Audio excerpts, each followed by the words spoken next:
Hey friends, বৰ্তমান সময়ত মানে কি হৈছে জানে কাৰোবাৰ যদি কিবা এসেনশিয়েল সাৰ্ভিসত কাম কৰে বা গাড়ীখন লৈ পেলাই কিবা এটা এসেনশিয়েল সাৰ্ভিসত ওলাই যাব লগা হয় ধৰক কাৰোবাক মেডিকেলত নিব লাগে কিবা লাগে তেতিয়াহ'লে আপোনাৰ যদি পাছ নাথাকে বাহিৰত গৰু বিতন হ'ব গতিকে গভৰ্ণমেণ্ট অফ আসামে এই গোটেই সিস্টেমটো এটা পাছ কৰিবৰ কাৰণে মানে আপোনাৰ অনলাইনতে পাছ বনাবৰ কাৰণে লগতে আপুনি যদি ভলেণ্টিয়াৰ হিচাপে জইন হ'ব খোজে বা বিভিন্ন সুবিধা লগাই পেলাই এটা এপ উলিয়াইছে সেই এপটোৰ বিষয়ে আজি আপোনালোকক মই ক'বলৈ ওলাইছোঁ এপটো টোটেলি আপোনালোকক দেখাই দিম মই কেনেকৈ কি কৰিব লাগে আৰু গোটেইখিনি আহক এপটোলৈ আগবাঢ়ো প্ৰথমে আপুনি প্লে ষ্টৰত যাব গুগল প্লে ষ্টৰত যোৱাৰ পিছত তাত সাৰ্চ কৰিব আপুনি COvass COVAS মই আৰু এবাৰ লিখি দিছোঁ COVAS COvass যেতিয়া টাইপ কৰিব তেতিয়া সাৰ্চ কৰাৰ পিছত আপোনাৰ 3 নম্বৰত এইটো দেখা পাইছে নিশ্চয় এইটো আহি গ'ল ইয়াত এইটো ক্লিক কৰিব দেন ইনষ্টল কৰি ল'ব মই ইয়াত ইনষ্টল কৰা আছে গতিকে মই ডাইৰেক্ট ওপেন কৰিম ইনষ্টল কৰাৰ পিছত মানে ওপেন কৰাৰ পিছত আপোনাৰ এইখন ইণ্টাৰফেচ আপুনি দেখা পাব দেন আপুনি ইয়াত ডিষ্ট্ৰিক্ট ৱাইজ ইনফৰমেশ্যন দেখা পাব মানে কোনখন ডিষ্ট্ৰিক্টত কিমান কেছ হৈছে কোনখন ডিষ্ট্ৰিক্টত কিমান হোৱা নাই ইয়াত আপোনাৰ কনফাৰ্ম কেছ ৰিপৰ্টেড দেখা আছে আৰু এইখন আপোনাৰ গোটেই ডিষ্ট্ৰিক্ট ৱাইজ তালিকা আছে ইয়াত ডিষ্ট্ৰিক্টৰ নেম টোটেল ইয়াত চাব পাৰে এইটো ডিষ্ট্ৰিক্টৰ name total confirm total recover total disease মানে কিমান পজিটিভ কেছ আহিছে কিমান ৰিকভাৰ হৈছে আৰু কিমানৰ ডেথ হৈছে এনেকৈ ইয়াত যদি আপুনি ইয়াত চাই গোলাঘাটত 9টা কেছ আছিল টোটেল 4টা ৰিকভাৰ্ড হৈছে ডেথ এটাও নাই এনেকুৱা এইবাৰ আপোনাক মই দেখাই আছোঁ ইয়াৰ অন্য সুবিধাসমূহ এই এপটোৰ এইটো সাইডৰ ওপৰৰ ফালে মানে ইয়াত যাব আপোনাক দেখাই দিছোঁ এইটো যেটো তিনডাল চিন আছে ইয়ালৈ আপুনি যাব ইয়াত ক্লিক কৰাৰ পিছত ইয়াত বহুত কেইটা মানে আপুনি সুবিধা দেখা পাব এটা হ'ল donate to CM or PM relief fund এতিয়া ইয়াত আপুনি যাব পাৰে ইয়াত যাই অনলাইন ডোনেট কৰিব পাৰে একাউণ্ট নম্বৰ দিয়া আছে বা আপোনাৰ যদি UPI আছে মানে মোবাইলৰে যে পেটিএমৰে স্ক্যান কৰি পেলাই যে কৰিব পাৰি সেইটো কৰিও আপুনি ইয়াত পেমেন্ট কৰিব পাৰে তাৰপিছত এইটোৰ পৰা বেক কৰিলোঁ আৰু কি সুবিধা আছে দেখাই আছোঁ আপোনাক মই আসল সুবিধাটো দেখাই দিছোঁ এপ্লাই লকডাউন পাছ এইটো দেখিছেনে এপ্লাই লকডাউন পাছ এইটো হ'ল ইয়াৰ মেইন সুবিধা এইটো ৱেবছাইটতো আছে কিন্তু এতিয়া ইয়াত বিচৰাটো সহজ হৈ গ'ল ইয়াত যাব এপ্লাই লকডাউন পাছত তাৰপিছত আপোনাৰ এটা ৱেবছাইটত ৰিডাইৰেক্ট হৈ যাব এতিয়া এই ৱেবছাইটটো খোলা যোৱাৰ পিছত ইয়াত আপুনি কি কৰিব প্ৰথমে আপোনাৰ ইয়াত নাম লিখিব ইয়াত আপোনাৰ নাম লিখিব ইয়াত মোবাইল নম্বৰটো দিব ইয়াত আপোনাৰ ডেট অফ বাৰ্থ দিব ইয়াত ইমেইল ID দিব তাৰপিছত ইয়াত আপোনাৰ এপ্লিকেণ্ট টাইপ আপুনি গভৰ্ণমেণ্ট কিবা সাৰ্ভিসত কাম কৰে নে প্ৰাইভেট যদি আপুনি প্ৰাইভেট সিলেক্ট কৰিব আৰু যদি গভৰ্ণমেণ্ট সিলেক্ট কৰিব তাৰে পিছত আপোনাৰ নেক্সট আহিব ইয়াত হাউচ নাম্বাৰ আপোনাৰ য'ত পাৰ্মানেণ্ট ৰেচিডেন্স বা আপুনি বৰ্তমান য'ত আছে সেই ঠাইৰ পৰা দিব সেই ঠাইৰ এড্ৰেছটো লিখিব ইয়াত হাউচ নাম্বাৰ লিখিব তাৰপিছত ইয়াত হাউচ নাম্বাৰ লিখিব ইয়াত লেণ্ডমাৰ্ক লিখিব লেণ্ডমাৰ্ক মানে হ'ল আপোনাৰ কাষত যদি কিবা ভাল ডাঙৰ স্কুল বা কিবা আছে সেনেকুৱা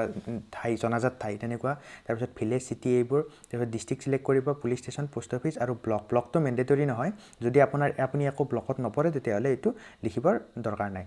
তাৰপিছত আপুনি ভেহিকল ৰেজিষ্ট্ৰেশ্যন নাম্বাৰ যেটো RC নাম্বাৰ বুলি কয় সেই RC নাম্বাৰটো ইয়াত লিখিব লাগিব ভেহিকল ৰেজিষ্ট্ৰেশ্যন নাম্বাৰ তাৰপিছত ভেহিকলৰ টাইপ ভেহিকল আপোনাৰ টাইপ হ'ল 2 হুইলাৰ 4 হুইলাৰ কেনেকুৱা টাইপৰ আছে যদি আপোনাৰ 2 হুইলাৰ আছে 4 হুইলাৰ আছে বা পিকআপ ভেন ট্ৰাক চাক এনেকুৱা হেভি মটৰ ভেহিকল তেতিয়াহ'লে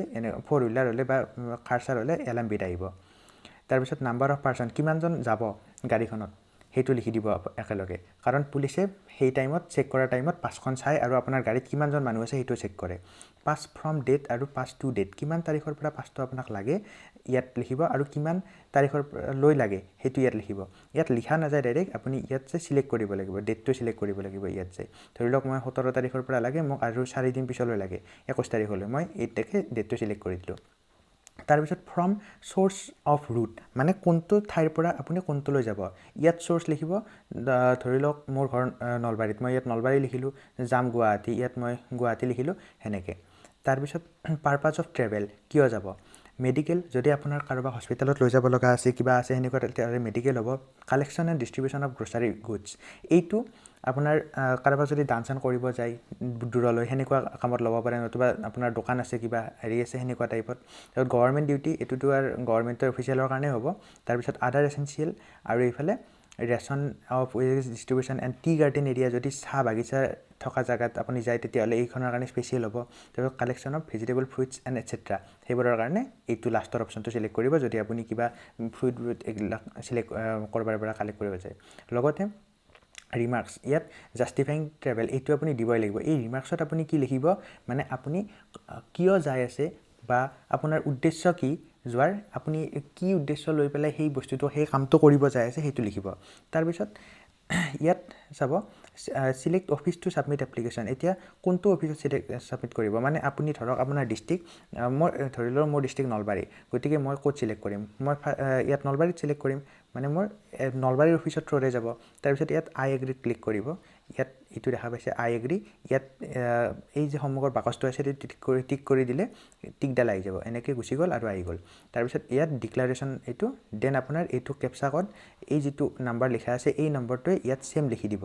ছেম লিখি পেলাই আপুনি ইয়াত ছাবমিট মাৰি দিব। এইটো ছাবমিট দেখা পাইছে, এই ছাবমিটত ক্লিক কৰি দিব, দেন আপুনি বাকী নেক্সট ষ্টেপলৈ প্ৰচেছড হৈ যাব। এইটো আছিল ই-পাছ লোৱাৰ প্ৰচেছ। তাৰে পিছত আপুনি ইয়াত আৰু কি কৰিব পাৰে, কল 104 হেল্পলাইন নম্বৰ, এইটোতো চবেই জানে। Then live help desk, live help ডেস্কত গ'লে আপুনি হোৱাটছএপলৈ ৰিডাইৰেক্ট হ'ব। হোৱাটছএপত যে এটা মিনিষ্ট্ৰী অফ হেল্থে এটা কি একাউণ্টছ দিছিল, সেইটোৰ থ্ৰুতে যাব পাৰিব। নেক্সট ডিষ্ট্ৰিক্ট নোডেল অফিচাৰ, এইটো বহুত ইম্পৰ্টেণ্ট। আপুনি চাওক, কিবা এই লকডাউনৰ সময়ত বিপদত পৰিলে আপুনি কাক ফোন কৰিব, ধৰক আপোনাৰ ঔষধ লগা হৈছে, কিবা হৈছে, বহুত বেছি ইম্পৰ্টেণ্ট, তেতিয়াহ'লে কাক ফোন কৰিব। ইয়াত গোটেই ডিষ্ট্ৰিক্টৰ নোডেল অফিচাৰৰ ফোন নম্বৰ দিয়া আছে, চাই লওক। ইয়াত গোটেই ডিষ্ট্ৰিক্টৰ নোডেল অফিচাৰৰ ফোন নম্বৰ দিয়া আছে, এনেকুৱাকৈ চব ফোন নম্বৰ দিয়া আছে, কোন কোন ডিষ্ট্ৰিক্টৰ হয় এইবোৰ, গোৱালপাৰা, ডিমা হাছাও, ডিব্ৰুগড়, ধুবুৰী, এনেকৈ গোটেই ডিষ্ট্ৰিক্টৰ নোডেল অফিচাৰবিলাকৰ যিবোৰে মানে আপোনাৰ লগত কণ্টেক্ট কৰিব পাৰিব, সেইবোৰৰ ফোন নম্বৰ দিয়া আছে। তেখেতসকলক ডাইৰেক্ট ফোন কৰিলে হ'ল, আপুনি পাই যাব আপোনাৰ যি অসুবিধা হয়। আৰু নলবাৰীত যদি লাগে, মোৰ ডিষ্ট্ৰিক্টত এইজন অভিজিত সিনহা ACS নলবাৰী ডিষ্ট্ৰিক্টৰ, এখেতক কল কৰিলে হ'ল। তাৰপিছত আপুনি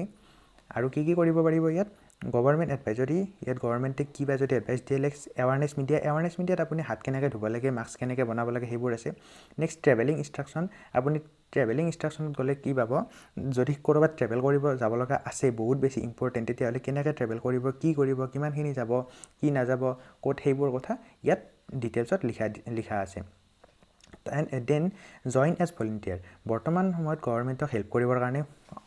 আচলতে দৰকাৰ হৈছে। গতিকে কোনোবাই যদি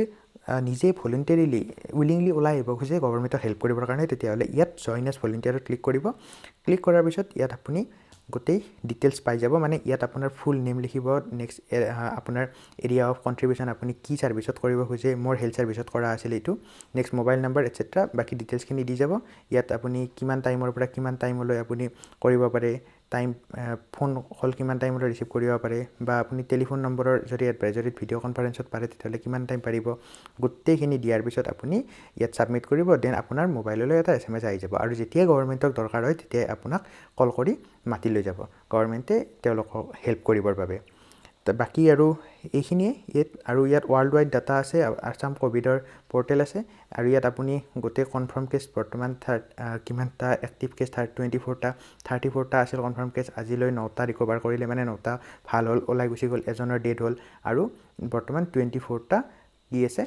এক্টিভ কেছ আছে। হোপ চ' এইকেইটা বহুত সোনকালে নিগেটিভ হৈ যাব, আৰু চব অসমত 0 কেছলৈ আহি যাব। চ' এই এপটো আপুনি ইউজ কৰক, ইনষ্টল কৰক, আৰু এই ভিডিঅ'টো সকলোকে শ্বেয়াৰ কৰক, সকলোকে কওক কেনেকৈ কি কৰিব পাৰি, আৰু এইটোৰ এপত কিমানখিনি ভাল কাম আছে। ধন্যবাদ।